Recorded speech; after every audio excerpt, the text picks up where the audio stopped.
Hello दोस्तों, मैं हूं आपका अपना संस्कारी सुमित। अपनी राइड हुई थी कंप्लीट 500 किलोमीटर वाली। 2 दिन पहले आपको बताया था, पूरा जो अपना मोटो व्लॉग है वो दिखाया था। उसके बाद आफ्टर राइड जो रिजल्ट्स होते हैं, कंक्लूजन होते हैं, वो रह गए थे। वो मैंने उस वीडियो में नहीं बताए थे। इस वीडियो में कवर करने वाला हूँ वो सारी चीज़ें। और बहुत सारे क्वेश्चन भी आ रहे थे लगातार रिपीटेटिव मोड पे कि सर माइलेज, सबसे पहले माइलेज की माइलेज बताओ, माइलेज कितनी दी बाइक ने और क्या क्या लोड था। मैं सारी चीज़ें, कुछ कमियां भी लगी वो भी मैं आपको बिल्कुल बताता हूँ। स्टार्ट करते हैं इसके साथ। सबसे पहले अगर परफॉर्मेंस की बात करूँ, बाइक ने बहुत बढ़िया परफॉर्म करा। मतलब मैंने 220 जिस पर्पज़ के लिए ली थी, मेन पर्पज़ था मेरा कि हाईवे की राइड, और अब तक जो लगी नहीं थी, एक भी हाईवे की राइड नहीं हुई थी। पहली हाईवे राइड थी ये। क्योंकि देखो, हाईवे पर ही कितनी देर तक आप बैठ पा रहे हो, कितना स्ट्रेस इंजन को लग रहा है, वो सारी चीज़ें पता लगती है। जब भी पहली बार हम खरीदने जाते हैं बाइक, अवेंजर स्पेशली, तो लोगों के मन में डाउट सबसे पहला एक ही यही रहता है कि 160 लें या फिर 220 लें। किसी लुक वगैरह से लोगों को उतना ज़्यादा कंसर्न नहीं होता। सबसे पहला होता है माइलेज। बहुत लोग हैं जो 160 प्रेफर करते हैं सिर्फ माइलेज के लिए। लेकिन आप यकीन मानिए, जो इसमें पावर का डिफरेंस है, मतलब करीब 5 bhp की पावर का डिफरेंस जो आता है, वो टॉप स्पीड में और क्रूजिंग स्पीड में आपको बिल्कुल सामने दिखेगा। मैं 95 टू 100, 90 पे क्रूज़ कर रहा था जनरली, कभी कभी 95 टू 100 पे लेकर जा रहा था थोड़ी थोड़ी देर के लिए। कोई भी ऐसा नहीं लग रहा था मुझे कि हाँ बस जान चली गई गाड़ी की, इंजन बिल्कुल, इंजन की बैंड बज रही है, ताकत ख़त्म हो रही है, ऐसा कुछ नहीं था। 95 तक भी एक बार मुझे याद है, 95 पर भी मुझे एक्सेलरेट करके, क्विक एक्सेलरेट करके और ओवरटेक करना था। वो मैंने ट्राई करा और वो भी बहुत अच्छे से हुआ। और उस समय गाड़ी 107, 108 तक, 109 तक चली गई थी। और वो मैं तब की बता रहा हूँ जब पीछे लोड था।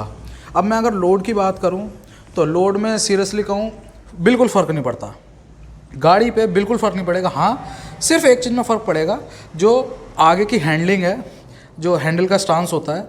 जैसे आपका बहुत ज़्यादा ट्रैफिक में कॉन्फिडेंट रहता है, वो आगे थोड़ा सा आपको डिसबैलेंस सा, डिसबैलेंस मतलब जैसे ये होता है हम एक स्ट्रेट लाइन बिना पैर नीचे रखे निकाल देते हैं, वो चीज़ लोड के साथ नहीं हो पाती, क्योंकि पीछे लोड बढ़ जाता है और आगे थोड़ा सा और जो लोड है वो कम हो जाता है।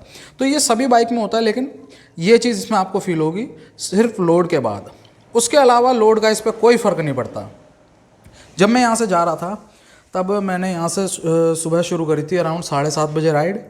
और मैं देखो बताना चाह रहा हूँ आपको कि करीब करीब 90, 85, 90 पे आप क्रूज़ कर रहे हैं, 90, 95 पे क्रूज़ कर रहे हैं। तो करीब करीब आप 2, 2.25 घंटे, 2.5 घंटे की कंटिन्यू राइड करो। ये बाकी अपने अपने पोटेंशियल के ऊपर भी डिपेंड करता है। हो सकता है मेरी राइड थी बहुत टाइम बाद। मैं आपको बता दूँ, लास्ट टाइम मैंने जो राइड करी थी वो थी 2015 में, 2016 में। वो जुपिटर पे थी 450 किलोमीटर की। और 450 किलोमीटर मैंने वो 8 घंटे में कर दिए थे कवर, रुका नहीं था कहीं भी। और पहले तो मैं बाइक से भी मार ही चुका हूँ काफ़ी ज़्यादा राइड वगैरह। करीब करीब 550 किलोमीटर, 600 किलोमीटर पहले मेरे पास, इससे पहले विक्टर थी, जो नया मॉडल TVS विक्टर आया था, उस पर मैंने करा था। तो वो सब कुछ मैं कर चुका था। इस पर मेरी करीब 4 साल बाद राइड थी। तो बॉडी भी वैसी हो जाती है, यानी याद नहीं रहती वो चीज़ें सारी, कैसे कैसे हम क्या क्या चीज़ एडजस्ट करते थे। तो अब जो मुझे फ़ील हुआ इसमें चलाने के बाद, 2.5 घंटे तक मैंने राइड करी, मुझे फ़ील होने लगा, हो सकता है शरीर को ही भूख लगने लगी, तो मैंने एक ब्रेक ले लिया था। लेकिन वो सफिशिएंट था। 130 किलोमीटर, करीब 135 किलोमीटर चलाया और ब्रेक लिया। गाड़ी ने थकान कोई नहीं दी। बूट्स ने बहुत हेल्प करी, जो मैंने आपको बताया था। अगर आप हाईवे राइड कर रहे हो तो बूट बहुत ज़रूरी हैं, बहुत ज़्यादा, जिसका मोटा सोल हो, ठीक है। क्योंकि वाइब्रेशन 85 के करीब से आपको फील होनी शुरू होंगी, बूट की वजह से बिल्कुल वो ख़त्म हो जाती है। उसके बाद आती है बात हमारी, अगर मैं इसकी कहूँ, पीछे जो मैंने ये लगवाया था बहुत ज़्यादा काम आ रहा है, बहुत काम आ रहा है। इसमें छोटी छोटी, देखने में छोटा लगता है, लेकिन आपको देखो ये ऐसे देखने में छोटा लगेगा, लेकिन अगर मैं आपको साइज़ बताऊं कि कितना क्या आ जाता है, तो अगर स्कूटीज़ की बात करें, जो नॉर्मल स्कूटियां होती हैं, उनके जो डिग्गी के नीचे जगह होती है वो 22 से 24 लीटर तक होती है, ठीक है। जो साइड में हार्ड वाले बैग लगा लेते हैं बॉक्स, उनमें 8 लीटर से करीब 12-14 लीटर तक की जगह होती है। लेकिन इसकी बात करिए, क्योंकि गोल है, इसकी बात करें, इसमें 28 लीटर का स्पेस है। आप केवल देख के अंदाजे मत लगाओ कि यार इसमें क्या आता होगा, ऐसा नहीं है। आप वॉल्यूम देखो, 28 लीटर का इसमें वॉल्यूम है। तो इस चीज़ से आपको अंदाज़ा लग रहा होगा काफ़ी सामान इसमें आ जाता है। मजबूत है, सेम वही स्टड की फिटिंग है इसके साथ की, बहुत बढ़िया काम कर रही है। टायर प्रेशर मैं लेकर गया था क्योंकि लोड पर आनी थी गाड़ी, तो वैसे मैं रखता हूँ इसमें 22-23 फ्रंट में और करीब 26 के करीब रियर में। 21 और 25 कंपनी कहती है, लेकिन लोड पे गया था और बैग भी था मैडम का। और बैग भी कैसे प्रॉब्लम हुई है उसमें मैं बताऊंगा अभी आपको।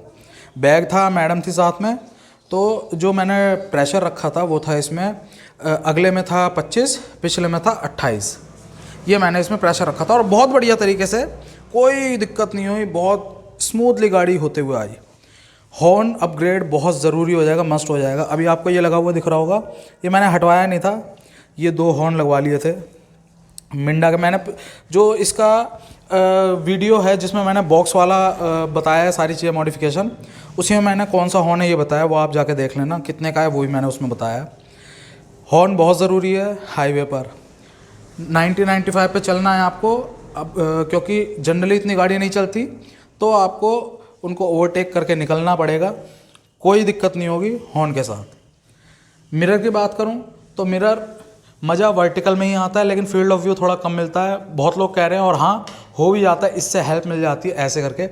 लेकिन इस तरह के व्यू में अगर आपको आदत, जैसे मुझे आदत ऐसी हो चुकी है, इस तरह से हो चुकी है आदत है, तो ऐसे हॉरिजॉन्टल में मज़ा नहीं आता, सही में मज़ा नहीं आता। इसकी आदत डालनी पड़ेगी, लेकिन इसका ये इलाज है कि एक जो ब्लाइंड स्पॉट मिरर होता है वो यहाँ पर मैं लगा लूँगा, वो काम आएगा।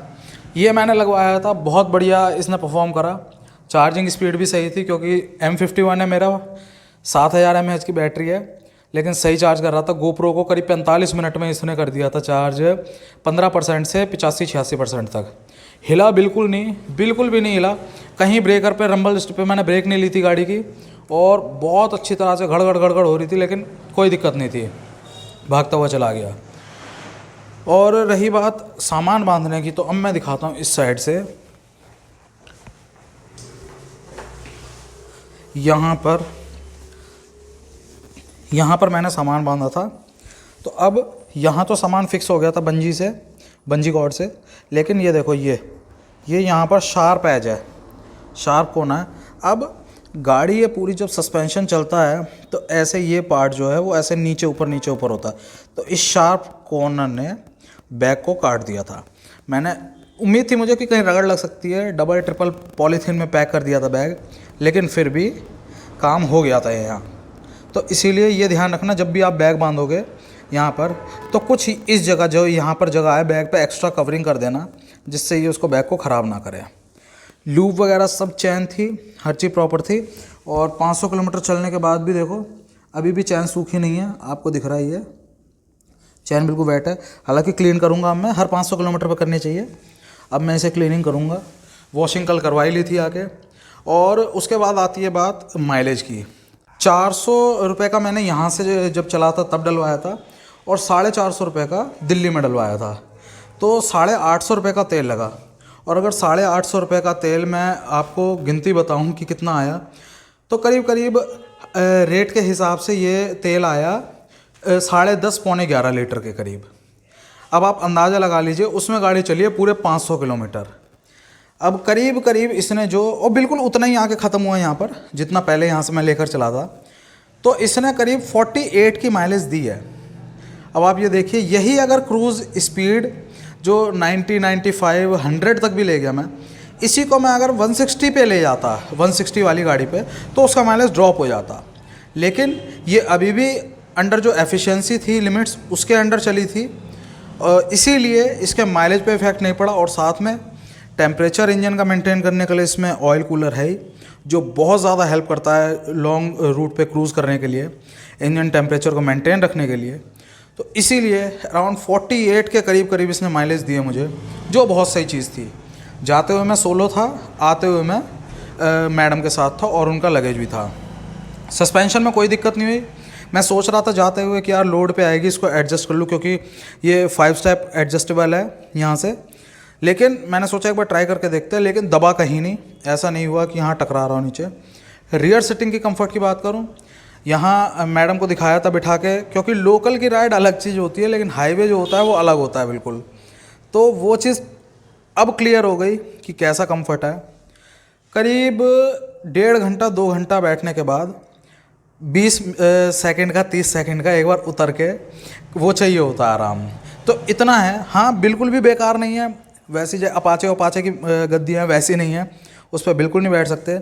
लेकिन इस पर करीब 1 घंटा 1.5 घंटा बैठने के बाद आप 1 मिनट का 2 मिनट का उतार के आराम पैर वैर सीधे करवा लो और फिर चल जाओ, फिर काम चलेगा।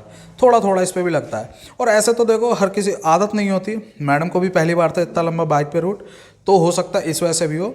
धीरे धीरे जैसे जैसे होगा मैं आपको ही बताऊंगा, हो सकता है हमारा टाइम और लंबा खींचे इन्हीं चीज़ों में। बाकी किसी भी चीज़ में ना किसी तरह की वाइब्रेशन थी, ना नॉइज़ थी, कहीं रैटलिंग नहीं थी।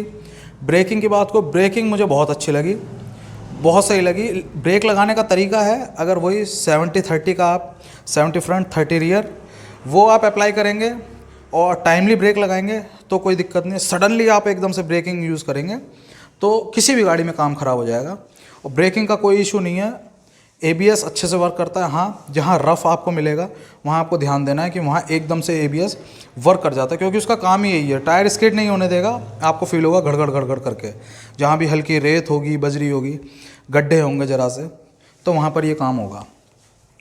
तो ये सारी चीज़ें हैं। हेडलाइट तो भाई बहुत बढ़िया, पहले जो होती थी गोल जब लैंप आती थी उसमें और इसमें मैं यकीन मानो ज़मीन आसमान का फ़र्क है।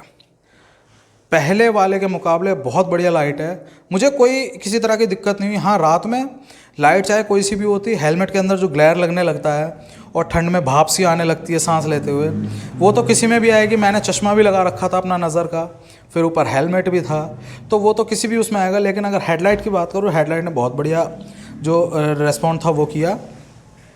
वहाँ पर मैं सिमटेक के जो फ्लैशर है वो भी लगवाने गया था, वो वहाँ पर अवेलेबल नहीं था और रेट भी ज़्यादा बता रहे थे, तो मैंने सोचा उसे ऑनलाइन ही मंगा लूँगा। अभी वो भी आगे आएगा उसका modification.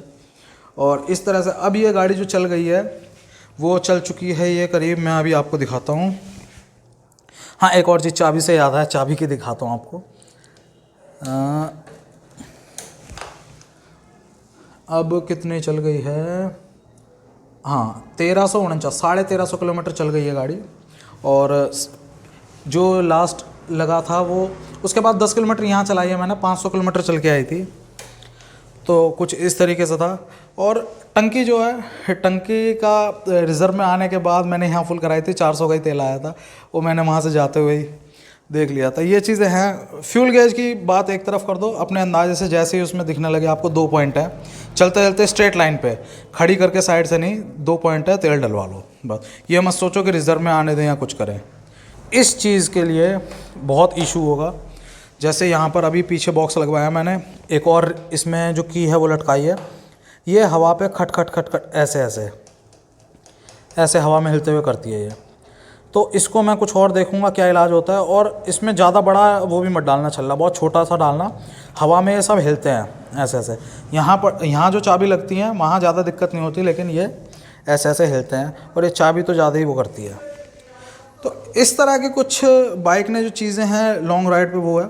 Overall pretty much satisfied, बहुत ज़्यादा सेटिस्फाइड हूँ। जो सोच के मैंने पैसे फालतू लगाए थे, मतलब 25,000 रुपये ऊपर थी 160 से, वो वर्थ थे। जो चीज़ें सोची थी कि ये चीज़ें होनी हैं, इसीलिए मुझे क्रूज़ लेनी चाहिए, 220 लेनी चाहिए, वो सारी चीज़ें मेरे सामने आई। और डिसीज़न मेकिंग अब मुझे लग रहा है कि बहुत सही हुई। ये था मेरा 500 किलोमीटर के राइड का एक्सपीरियंस। क्या क्या चीज़ें हुई हैं, कैसा कैसा मुझे फ़ील हुआ। आपको अगर कुछ हेल्प मिल रही है इससे, मेरी इन बातों से और एक्सपीरियंस से, तो प्लीज़ लाइक करना वीडियो को, शेयर करना अपने दोस्तों के साथ, सब्सक्राइब कर लेना संस्कारी सुमित चैनल को। जय हिंद।